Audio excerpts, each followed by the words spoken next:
Bonsoir à toutes et à tous, vous êtes sur Burkina Info, bienvenue aux 20h. Au sommaire, la campagne agricole 2016-2017 a été lancée hier à Kolgo, à 7 km de Kaya. Le gouvernement annonce la subvention du matériel aratoire et des animaux de trait au profit des paysans. Lutte contre la drépanocytose. Le réseau africain de lutte contre la drépanocytose a tenu son assemblée générale. Il plaide pour l'éradication de la maladie, pour que l'éradication de la maladie soit l'une des priorités des gouvernants africains.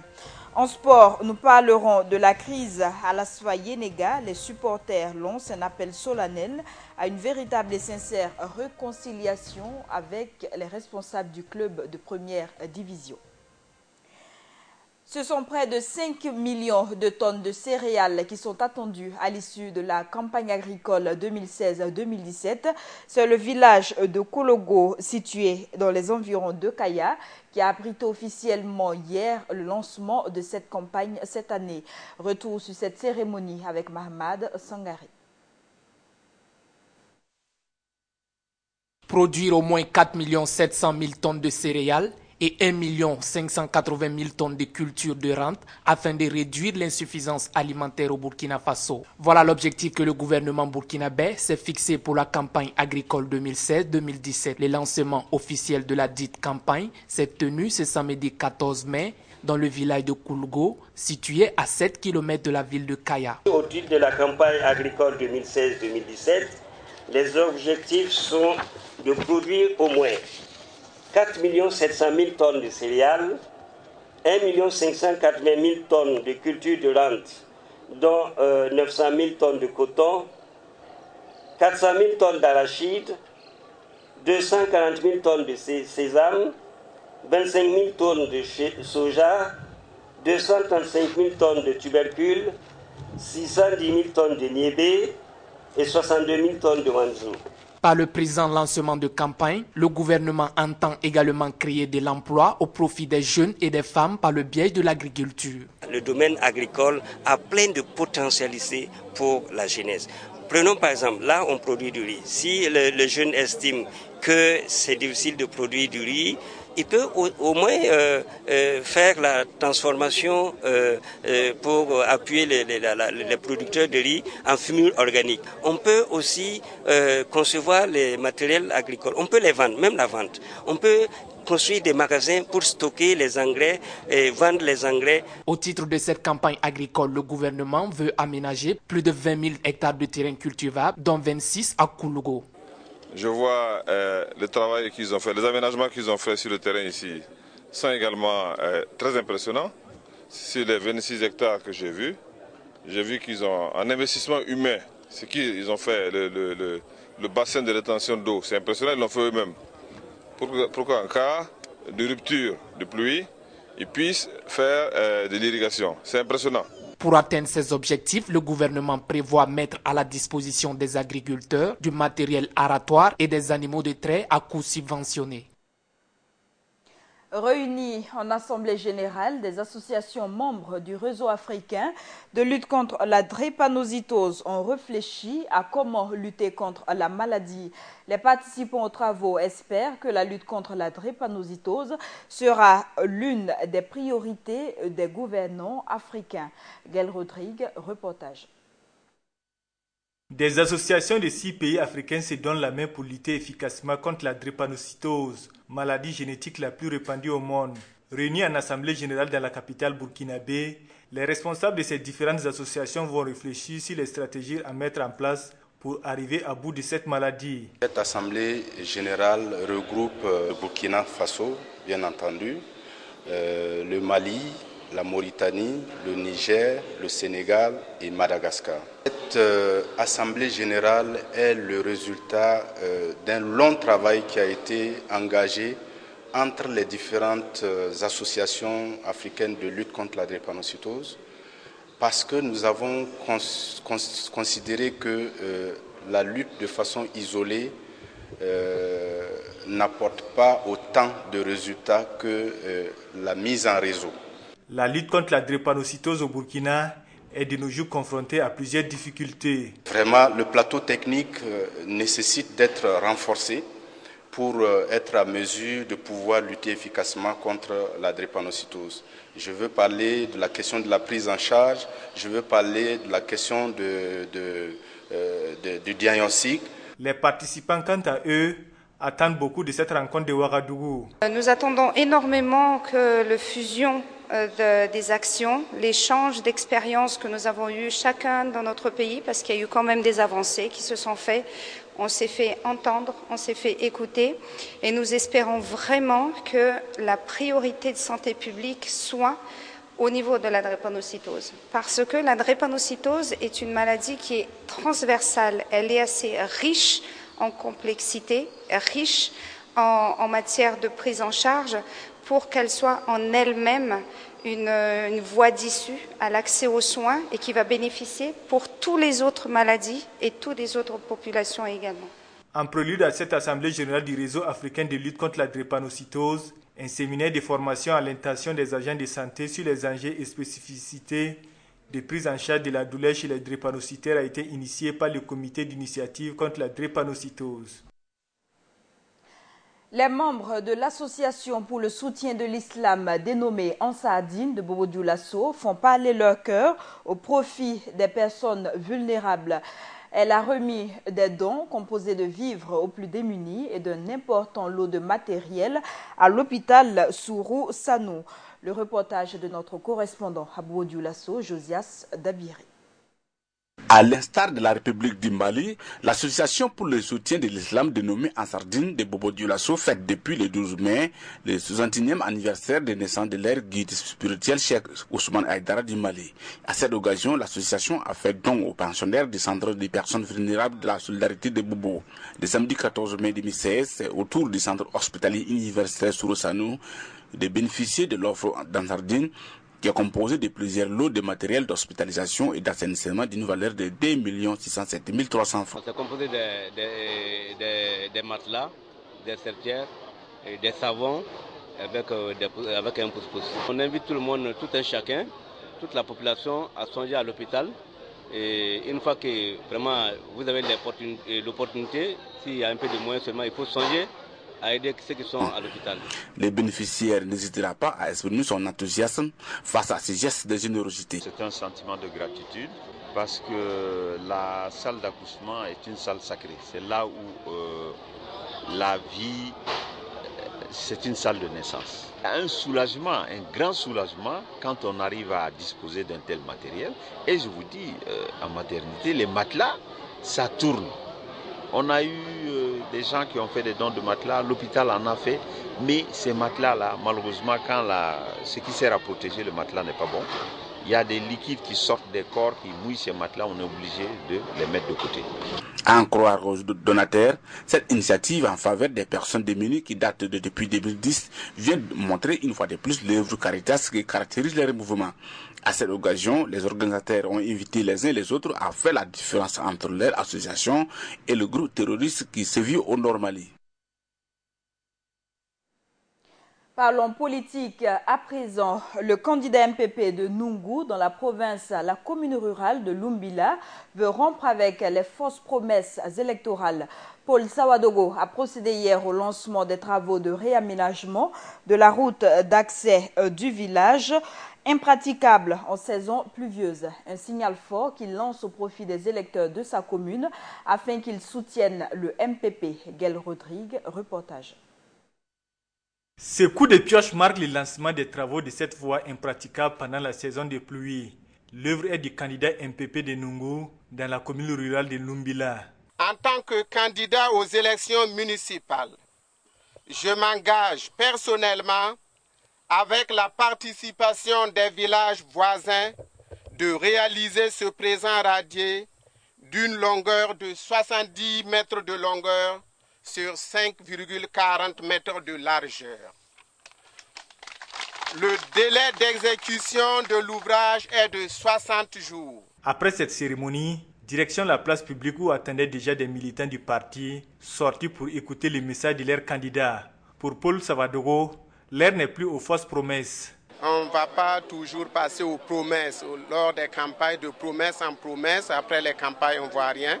C'est une route qu'on va construire, une route qui va prendre au moins 70 mètres sur 5 mètres 40.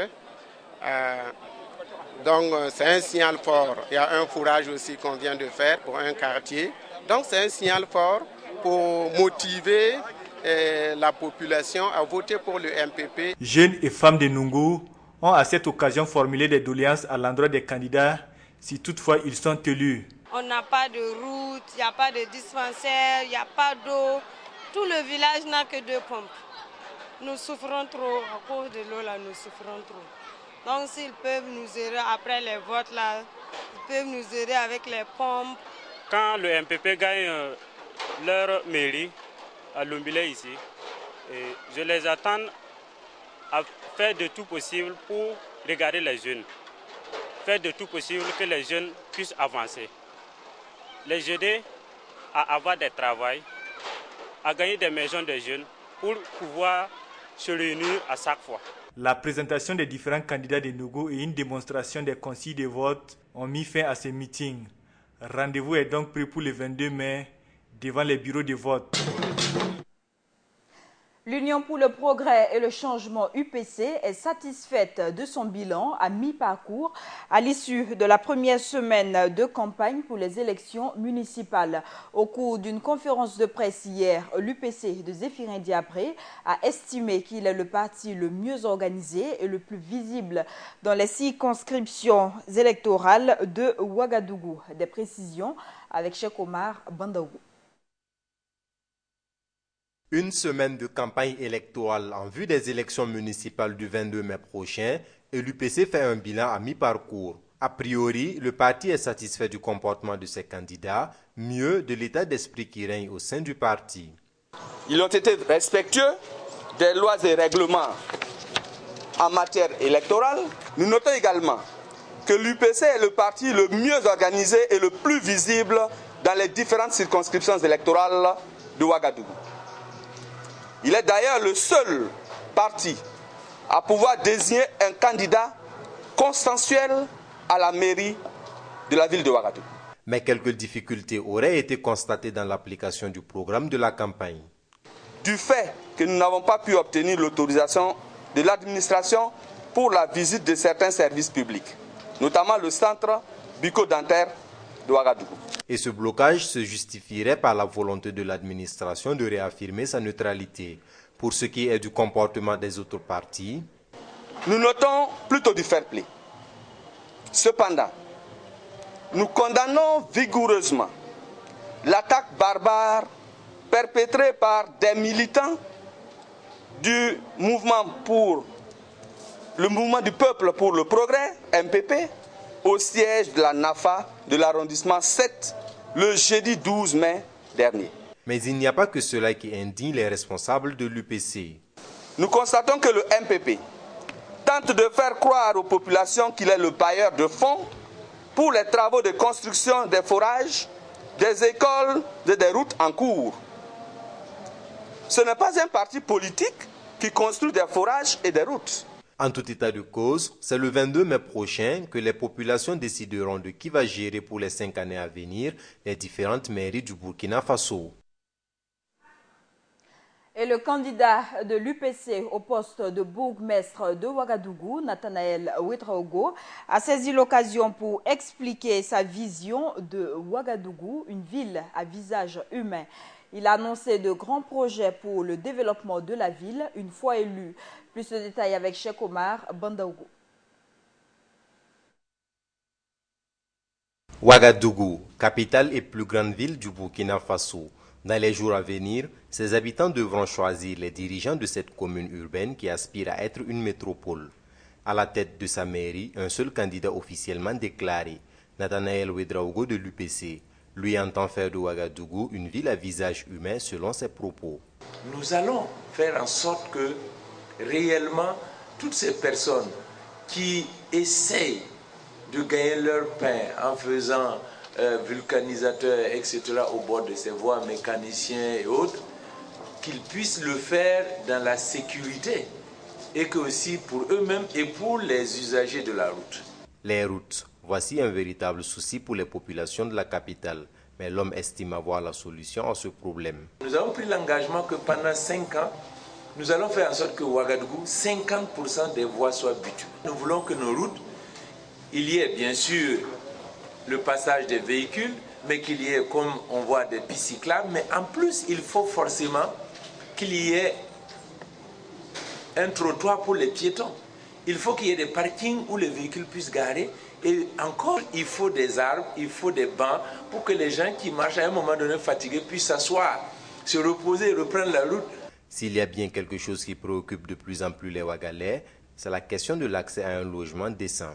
Nous pensons qu'il faut faire des immeubles tels qu'on l'appelle HLM, des habitats à loyer modéré, pour que, par exemple, les étudiants puissent pouvoir se loger et aller étudier. Que les jeunes foyers, quand vous êtes marié, vous êtes seul avec votre femme, votre épouse, vous puissiez accéder à un appartement. Et pour réussir, le candidat de l'UPC dit compter sur une expérience solide. Je suis resté au Niger assez longtemps et j'ai même dirigé un projet en 2008 concernant l'assainissement et l'environnement de la ville de Niamey. Au bout de 3 ans, ce projet a été déclaré sur les 12 pays de la sous-région le meilleur projet. Dupliquer le centre bucco-dentaire, construire un centre ophtalmologique et de lunetterie, construire un plateau omnisport dans chaque secteur de la ville de Ouagadougou, tels sont entre autres les projets de Nathanaël Ouedraogo pour la ville de Ouagadougou, afin de faire d'elle une ville à visage humain. La suite de ce journal, le Cercle d'expression sociale des jumeaux du Burkina a fait hier un plaidoyer en faveur des jumeaux en situation difficile. Au cours d'une journée nationale décernée à ces derniers, les responsables de l'organisation ont invité les uns et les autres à avoir un regard différent à l'endroit des jumeaux dont les mères mendient. Le reportage de Mahamad Sangari. Cette jeune association, dénommée le Cercle d'expression sociale des jumeaux du Burkina Faso, a décidé de faire de la cause des jumeaux son cheval de bataille. Et c'est dans cette optique qu'elle a organisé la journée nationale des jumeaux, placée sous le thème valorisation culturelle jumelaire et la plaidoirie en faveur des jumeaux en situation difficile. Sur le plan scientifique, il faut reconnaître qu'on reconnaît quand même 4 types de jumeaux. Ce qu'on va appeler d'abord les vrais jumeaux, cela suppose qu'ils sont issus d'un même œuf qu'on appelle le zygote.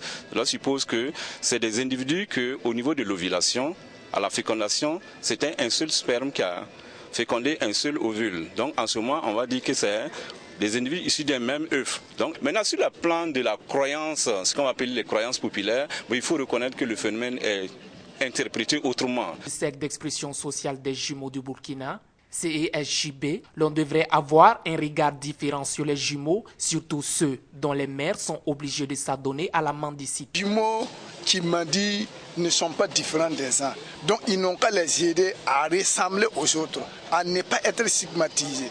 Au niveau de l'éducation, nous voulons les affirmer que non, la base de toute ta vie, on dit l'enfant est un gros sexe, ça veut dire que l'avenir de l'enfant dépend de son état infantile. On doit s'attaquer à la base de l'éducation de l'enfant. Donc nous voulons l'instruction de l'enfant. Le cercle dénonce également le fait que certaines mères des jumeaux abusent de leur situation au point d'en faire un commerce à temps plein. Comme je l'ai dit, le phénomène des jumeaux, c'est un phénomène qui est naturel, la science l'explique.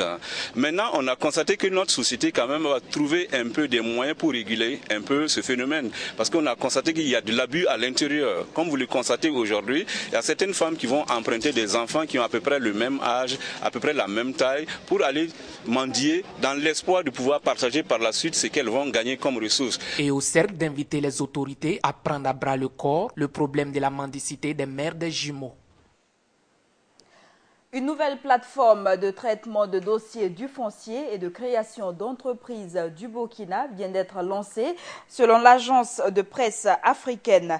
Cette source rapporte que le gouvernement a lancé le système intégré des guichets uniques SIGU, une nouvelle plateforme électronique de traitement des dossiers relatifs au foncier, aux actes de construction et à la création d'entreprises.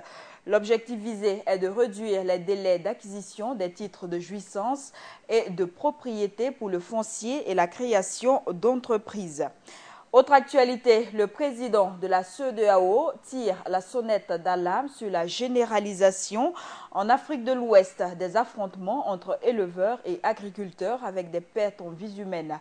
Marcel De Souza a félicité la mise en place des systèmes nationaux d'alerte précoce et de mécanismes de réponse rapide opérationnels au Burkina Faso, en Côte d'Ivoire, en Guinée-Bissau, au Libéria et au Mali. Selon lui, malgré des menaces djihadistes et des affrontements entre transhumants, la CEDEAO poursuit ses efforts en vue de la consolidation de la paix et de la sécurité. À présent, ouvrons la page sportive. C'est par un tour cycliste que le 48e anniversaire de la CEDEAO a été commémoré. Sur les 43 coureurs, la victoire a été remportée par Haruna Ilboudo de l'AJCK. Les organisateurs de l'événement ont saisi l'occasion pour rappeler les acquis engrangés par l'organisation régionale en 41 ans.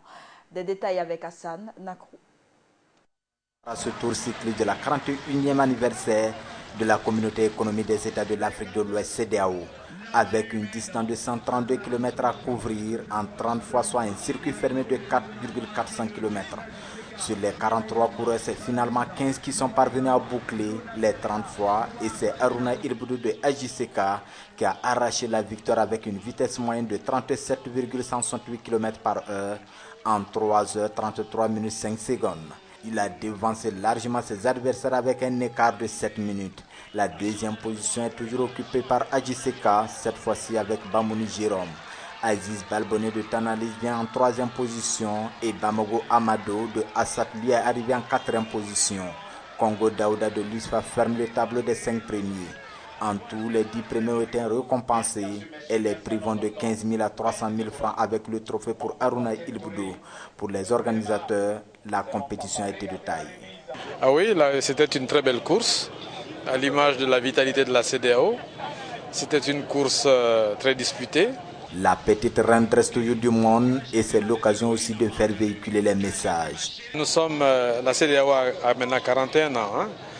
On peut considérer que c'est l'âge adulte.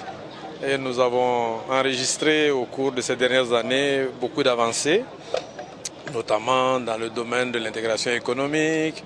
Et récemment aussi, nous avons adopté la carte d'identité biométrique de la CEDEAO qui devrait faciliter le mouvement des personnes. Malgré l'absence de certains dinosaures du cyclisme burkinabé, le tour s'est bien déroulé. Oui, elle a été très animée, en ce sens que parmi ceux qui sont là, c'est ceux qui gagnent d'habitude à l'extérieur. On a seulement fait un roulement.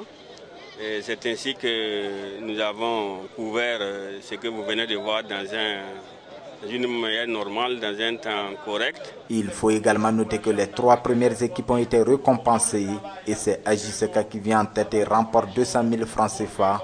L'USFA en 2e position avec 150 000 francs CFA et le RCK occupe la 3e place avec 100 000 francs CFA. Les supporters de l'Asfaye-Dega souhaitent la fin de la crise qui secoue le club de première division. Face à la presse hier, ils ont demandé le retour de l'ancien président de la Fédération burkinabé de football à la tête du club Seydou Diakité. Le reportage d'Hassan Nakrou. La crise qui secoue l'Asfaye-Dega depuis 2014 n'est pas du tout du goût des supporters du club. Ils l'ont fait savoir au cours d'une conférence de presse organisée ce samedi 14 mai 2016. Depuis quelque temps, le club semble avoir perdu ses repères et peine à retrouver son niveau d'attente. Le championnat national 2015-2016, l'un des plus catastrophiques, en est la preuve. Une crise sans précédent secoue la famille jaune et vert à tous les niveaux de la gestion du club. Les difficultés, et pas les moindres, ont provoqué de vives tensions conduisant à des divisions et des déchirures dans la famille asphasienne. Toutes choses qui accentuent les mauvais résultats du club.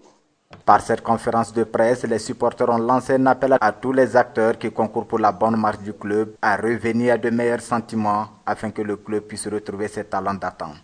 Sans vouloir nous émincer de la gestion administrative et technique du club, nous, supporters de l'ASFA Yenenga, lançons un appel solennel à une véritable et sincère réconciliation à tous les supporters et sympathisants du club, afin de sortir l'équipe chère à nos cœurs des eaux troubles.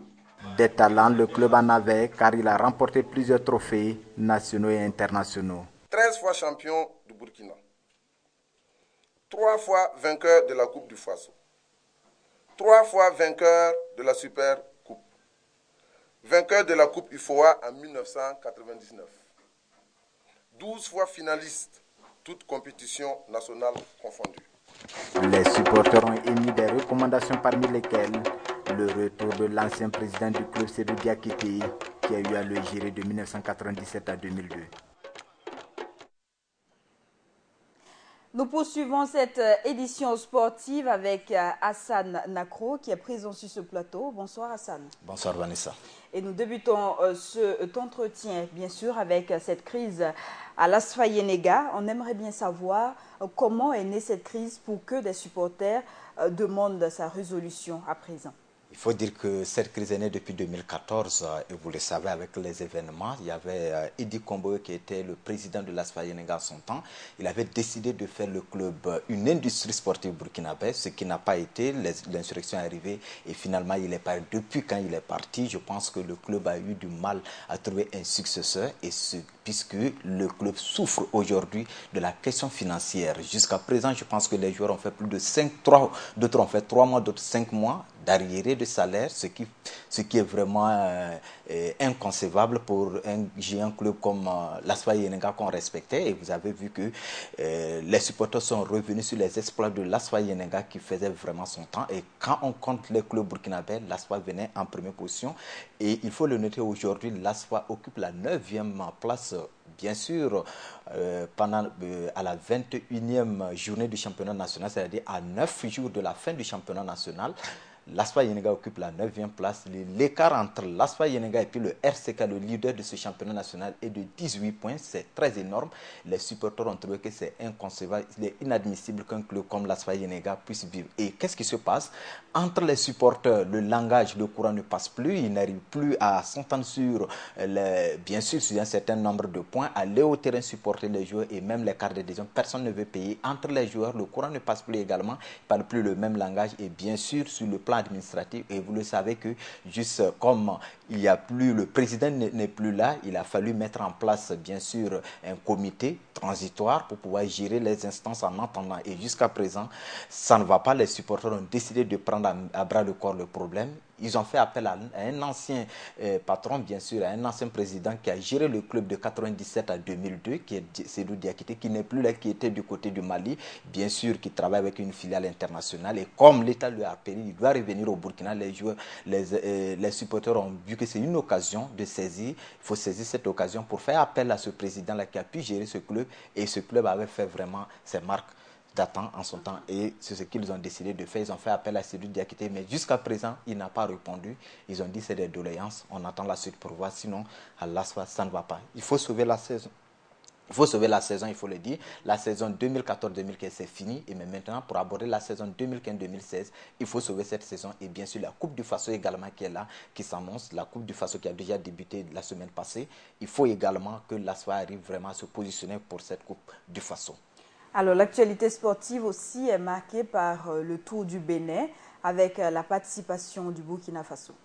Oui, il faut dire que le Burkina Faso était là-bas avec 6 coureurs. 6 coureurs étaient au niveau de la 13e édition du Tour cycliste international du Bénin. Et il y avait Mathias Sorgo qui était bien sûr la 5e étape qui était ce soir, qui vient de s'achever ce soir même, a été remportée par un Burkinabé, Mathias Sorgo, qui a pu vraiment le remporter avec une vitesse moyenne de 39,41 km/h sur une distance de 501 km, ce qui n'est pas du gâteau. Et il est suivi par un Ivoirien, Sanou Abou. La 3e position est revenue encore à un Burkinabé, cette fois-ci Minungu Noufou. Et juste après les 2 Burkinabés, il va falloir attendre jusqu'à la 25e position pour voir un Burkinabé encore se signaler. Et c'est Sokondo Abdoun qui s'est signalé à la 25e place. Et la 26e place également est occupée par un Burkinabé, Rwamba Abdoulaye. La 27e place, Porgo Mamadi. Donc voici les résultats, bien sûr, sûr, au niveau du Tour cycliste international du Bénin, le Burkina Faso est très bien positionné. Et bien sûr, on remporte toujours et on va presque tout rafler, puisqu'on reconnaît le Burkina Faso également à travers son petit vélo. Et même dans la discipline de la boxe, le Burkina Faso a su tirer son épingle du jeu. Oui, je pense que là-bas, du côté de la boxe, il y a vraiment de quoi à sourire. Il faut dire que Youssouf Kinda a remporté son duel face, bien sûr, à Ramsey, le champion de New York. Il allait du côté des États-Unis pour combattre et le Burkinabé Youssouf Kinda a défait le champion de l'État du Massachusetts, Zach Ramsey, dans la nuit du vendredi 13 mai à Lincoln Road, Island. C'était bien sûr le Ring River Casino qui était le théâtre des nouvelles prouesses du pugiliste burkinabé Youssouf Kinda pour le 21e combat, il faut le dire. Il a remporté en tout 18 victoires, dont bien sûr 3 KO contre 3 défaites. C'est la toute première fois que l'international, il faut le dire, Zach Ramsey vient de subir une défaite. Pour la toute première fois, bien sûr, ce boxeur américain, il a 26 ans contre 28 ans, bien sûr, pour le boxeur burkinabé. Merci Hassan Macro, nous sommes au terme de cet entretien en sport. Merci et on vous retrouvera certainement la semaine prochaine pour d'autres informations. Merci et bonsoir à tous les téléspectateurs. Et c'est bien sûr avec Hassan Macro que nous refermons ce journal. Merci à tous de l'avoir suivi.